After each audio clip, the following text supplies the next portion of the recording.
Recently, while working on some of my personal writing, I was reminded that one should always strive to keep the plot simple. Characters can and should be complex and nuanced.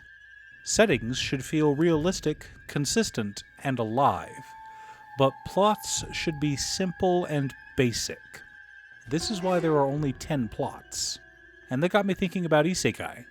To be fair, I'm often thinking about Isekai, but anyways, I came to the realization Isekai are just modern-day adventure series.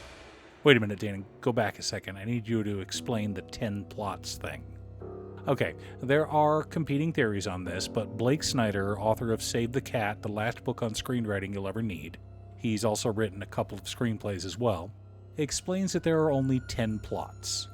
Pick one and stick with it. Follow the rules for that plot and you'll find it safe and easy. Here we go, dear viewer. These are the 10 plots. 1. Monster in the house. The plot is, don't get eaten. 2. Out of the bottle.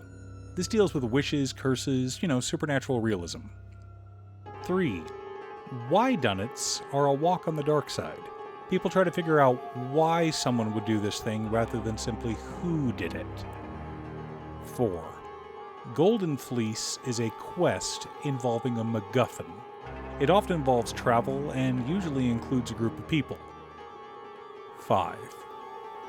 Rites of passage forces our hero to grow due to hardship. There's no specific villain, it's just life being tough. 6. Institutionalized stories are about giving up your individuality to conform to the system. 7. Buddy love. These are your love stories, but they don't have to be romances between humans. 8. Superhero stories involve standing up for what is right, regardless of who's telling you otherwise. They are often fish out of water stories. 9. Dude with a problem stories have a regular dude, that's the ungendered form of dude, just so we're clear, and these are different from Monster in the House because none of the protagonists committed the sin of creating said monster. 10. The Fool Triumphant is a great underdog story.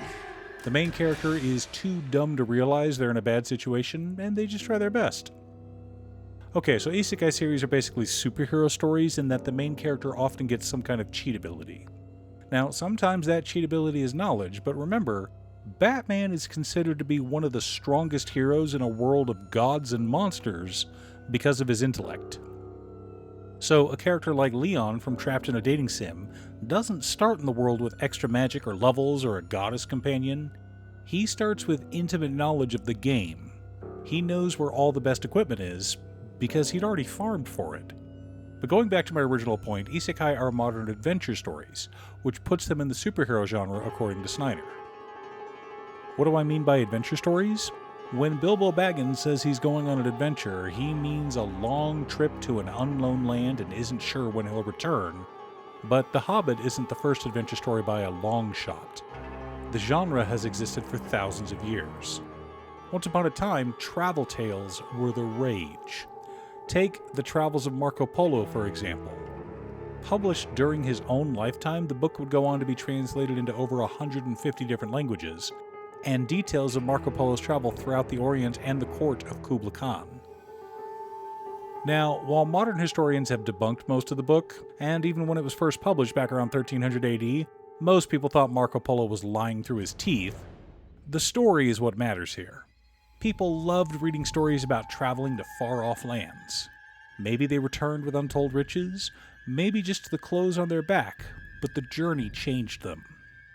As these people explored something new, they themselves grew into something new. But then the world got mapped. There were no more journeys of discovery because everything had been discovered. The world was still huge, of course. Around the world in 80 days used to be a significant feat, especially since sailing from Portugal to Japan used to take about a year. Longer if the winds were unfavorable. But nowadays, we can travel around the world in a day or so. A flight from Portugal to Japan only takes about 20 hours.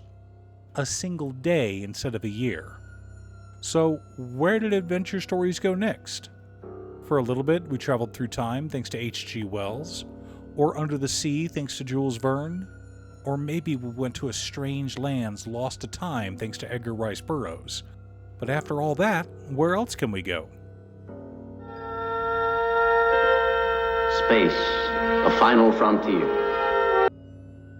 That's right, we went to... The one place that hasn't been corrupted by capitalism. Space! And we stayed there for a long time. We even went to a galaxy far, far away. But what came after space? How about alternate realities where magic is real? How about alternate histories where demons roam the land and the gods walk among men? What about the digital world? Yes, The Matrix is a reverse Isekai, and no, I won't be expanding on that. But The Matrix did expand on the idea of a digital world, and humans trapped in that world. Just like one of the best series ever about someone trapped in a video game, Dot Hack Sign. What, you thought I would say Sword Art Online? Now, not all adventure stories include a return home. And just like in Campbell's hero's journey, even if the hero does return home, they have been changed by their journey. I mentioned earlier how Snyder classifies these types of stories as superhero stories. According to him, you need to have a hero, a nemesis, and a curse of some kind. The hero is powerful, but the nemesis is often more powerful. Oftentimes, the villain took the cheap and easy way to gain that power, or perhaps they were born with it. The curse is often something the hero must struggle with. One of the best examples of this is Faraway Paladin. William G. Merryblood is reborn thanks to Gracefield, the goddess of the flame. His curse is his regrets from his previous life, and now he struggles every day to overcome who he was before in order to be worthy of his new parents in this new world. Gracefield helps him with this path, but is only there to offer support and guidance. She does not directly interfere. Gracefield is the goddess of evolution, guiding souls to their destination, be it reincarnation or eternal rest. Meanwhile, her sister, Stagnate, is an evil goddess who hates and fears change. She wants everything to remain perfect, never changing, which is why she was able to grant William's adoptive family, Blood, Mary, and Augustus, immortal undead bodies. And now William has to oppose Stagnate while exploring this new world in service to his goddess. But the main reason Isekai are superhero stories is because superhero stories are very similar to fish-out-of-water stories.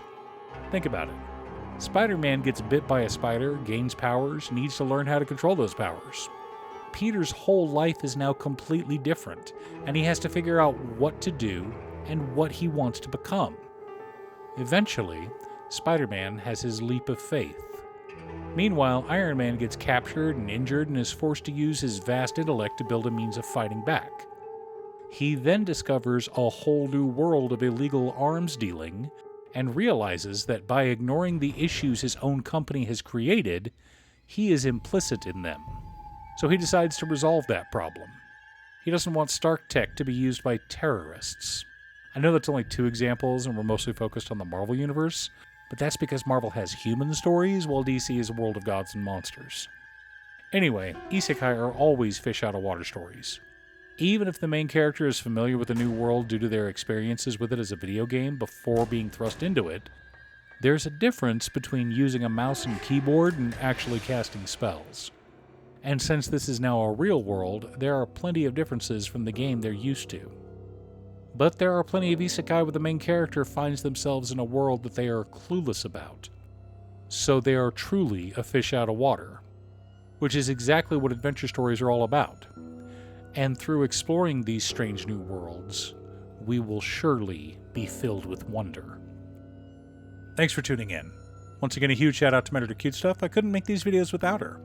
If you'd like to hire her to edit your own videos, she can be reached at cutestuff.edits@gmail.com. Link is down below. If you're looking for ways to support the channel directly, you can head on over to patreon.com/Danon. There are several tiers to choose from. You can pick an anime or manga for me to do a video about, or you can join our monthly manga club. I also wanted to give a quick shout out to all of my patrons: Waffles, Marcus, Brett, Roxy, Alex, Robert, Pi, Kazaris, Patrick, Boomy, Osra, Leech, Luke, Mr. Salty, Daniel Zombie, Brian, Waka, Talathia, Azander, Michael, and John. You guys are awesome. I post new anime or manga videos often, or you can click here to watch additional videos. Again, thanks for watching, and I'll see you all again next time on Musings by Damon.